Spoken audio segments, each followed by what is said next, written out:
আসসালামু আলাইকুম ওয়া রাহমাতুল্লাহি ওয়া বারাকাতুহু। O&S ফ্যামিলি ইউটিউব চ্যানেলের পক্ষ থেকে আপনাদেরকে সালাম ও শুভেচ্ছা। আজ আমরা শিখব কিভাবে ঘরেই সহজে দই তৈরি করা যায়। ঘরে তৈরি দই স্বাস্থ্যকর এবং সুস্বাদু। আসুন দেখে নেই কিভাবে এটি তৈরি করবেন। অনেকে আমরা বাসায় শখ করে দই তৈরি করি অথবা বাসায় বাচ্চাদের জন্য দই তৈরি করতে চাই। এই কারণে আমরা অনেকেই জানি না কিভাবে করতে হয়, অথবা কেউ করতে চাইলেও দই জমে না বা এইরকম সমস্যার সম্মুখীন হই আমরা। তো আজকে যদি আপনি আমার এই ভিডিওটা সম্পূর্ণ দেখেন বা সম্পূর্ণ টিপসগুলো ফলো করেন, তাহলে ইনশাআল্লাহ অবশ্যই সফল হবেন, যেমনটা আমি সফল হয়েছি।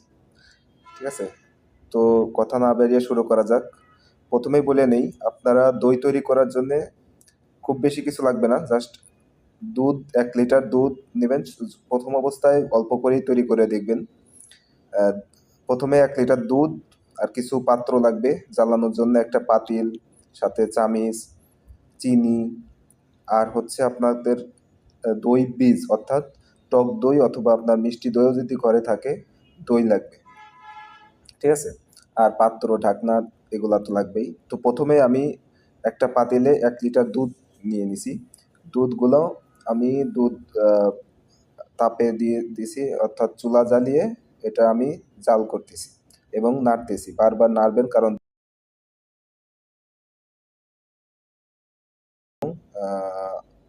সর পড়ে যায়। সরগুলো না পড়াই ভালো, কারণ দুধগুলো নাড়তে থাকবেন। আর নাড়তে নাড়তে এমন পরিমাণ শুকাবেন, অর্থাৎ 1/3 পোর্শন, অর্থাৎ 1 লিটার দুধকে আপনি 700 গ্রামের মতো করে ফেলবেন। ঠিক আছে? এতেই দই ভালো হবে আর কি। দুধ জ্বালানোর পাশাপাশি আমি আরেকটা কাজ করে নিচ্ছি, সেটা হচ্ছে আহ, টক দই। টক দই আমি নিছি একটা দুধ ছাঁকনির মধ্যে। আপনারাও কিছু একটার মধ্যে নিতে পারেন, কোনো কাপড়ের মধ্যেও নিতে পারেন। আমি এটা একটা দুধ ছাঁকনির মধ্যে কিছু পরিমাণ টক দই নিচ্ছি, এটা পানি ঝরায় নিব আর কি। আর এখানে আমি আরো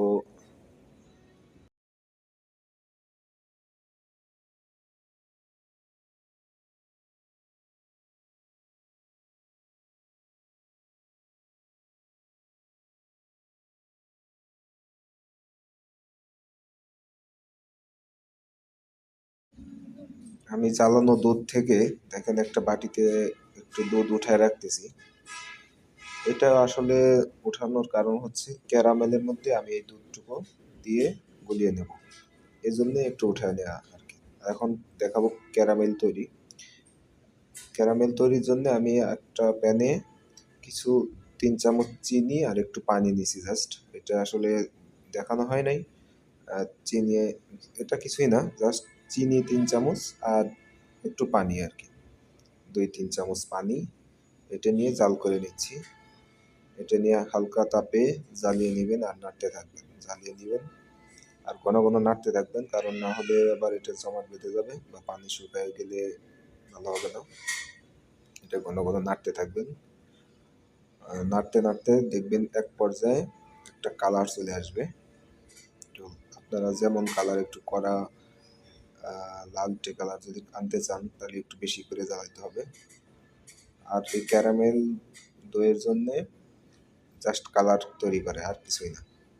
এটা দিলেও হবে আপনারা যদি কালার করতে চান। আর যদি সাদা দই করতে চান, তাহলে এই ক্যারামেল দেওয়ার কোনো দরকার নেই। এটা একটু জাস্ট নেড়ে নেবেন, যাতে আমি নেড়ে নিচ্ছি, প্যানের সাথে যেন না লেগে যায়।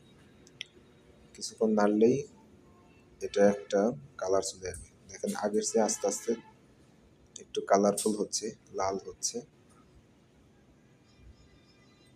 আপনারা যেমনটা কালার করতে চান, যদি গাঢ় লাল করতে চান বেশিক্ষণ দিবেন। আমি এখন এর মধ্যে এই উঠানো দুধটুকু দিয়ে দিচ্ছি। এখন ভালো মতো নেড়ে নেড়ে এটা গুলিয়ে নেব। ক্যারামেল এটা গুড়ের মতো হয়ে গেছে, এ কারণে এটা ঘন ঘন নেড়ে দুধের সাথে মিশিয়ে নিতে হবে, কারণ এটা একটু জমাট বেঁধে আছে। আমি ঘন ঘন নেড়ে নিচ্ছি, নাড়তে নাড়তে এটা দুধের সাথে মিশে যাবে আর কি।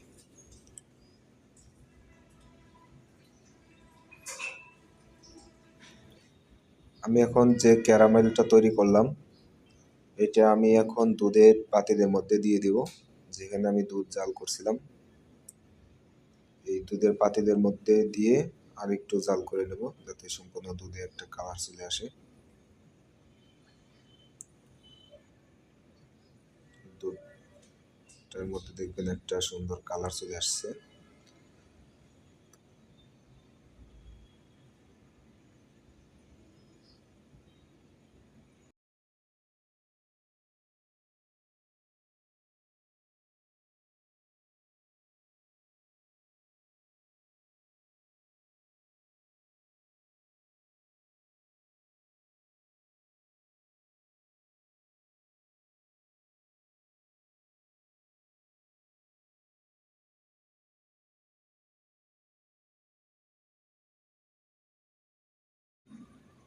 ক্যারামেল মেশানো দুধ আমি এখন চুলার তাপ বন্ধ করে রেখে দেব ঠান্ডা হওয়ার জন্য। আর এদিকে আমি যে টক দুইটুকু পানি ঝরাই নিয়েছিলাম, এটা আমি একটা মাটির পাতিল বা বাসনের মধ্যে যে কোনো পাতিলে আপনারা নিতে পারেন, এটার মধ্যে আমি চারপাশে ভালোভাবে লাগিয়ে নিচ্ছি গায়ের সাথে। এটার মধ্যে আমি দই তৈরি করব। তো এখন আমি দুধটা দেখি কতটুকু ঠান্ডা হয়েছে। দুধটুকু আপনারা এত পরিমাণ ঠান্ডা করবেন, মানে একেবারে ঠান্ডা যেন না হয়ে যায়, আবার গরম না থাকে। অর্থাৎ আঙ্গুল ডুবায় দেখবেন যে এটা তাপ সহ্য করা যায় নাকি। যদি আপনি আঙ্গুলে তাপ সহ্য করতে পারেন, তার মানে মনে করবেন এই পর্যায়ে ঠান্ডা হলেই হবে। বেশি ঠান্ডা করলেও কিন্তু দই দই জমবে না। আবার বেশি গরম অবস্থায় যদি দই দেন, তাহলে কিন্তু দই প্রথমেই ছানা বেঁধে যাবে। এই কারণে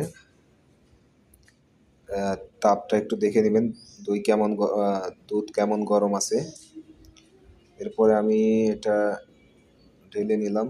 এখন আমি সম্পূর্ণ এটা একটা কাপড় দিয়ে ঢেকে চারপাশ দিয়ে গরম অবস্থায় যাতে থাকে বেশিক্ষণ, এ কারণে চারপাশ দিয়ে কাপড় দিয়ে ঢেকে দেবো সুন্দর করে।